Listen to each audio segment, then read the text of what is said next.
সাপ কামড়াচ্ছে মানুষকে, আবার স্বেচ্ছায় সে কামড় খাচ্ছে মানুষ।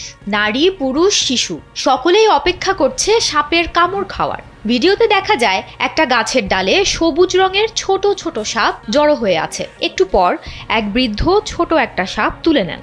সেই সাপ অন্য আরেকজনের শরীরে কামড় বসিয়ে দেয়। এরপরই ওই বৃদ্ধ তার আঙুল দিয়ে সেই কামড়ের জায়গাটা শক্ত করে চেপে ধরেন। কিছুক্ষণ পর দেখা গেল তিনি একই কাজ করছেন অন্য এক ব্যক্তির হাতেও। এমনকি ছোট শিশুদের ক্ষেত্রেও এই সাপের কামড় দেয়ানো হচ্ছে। অবাক করার মতো ব্যাপার হলো, এ স্থানে আরো অনেক মানুষ জড়ো হয়েছে যারা স্বেচ্ছায় এই সাপের কামড় নিতে এসেছে। যে ব্যক্তি এই কাজ করছিল তার নাম রোজালিও কালিট।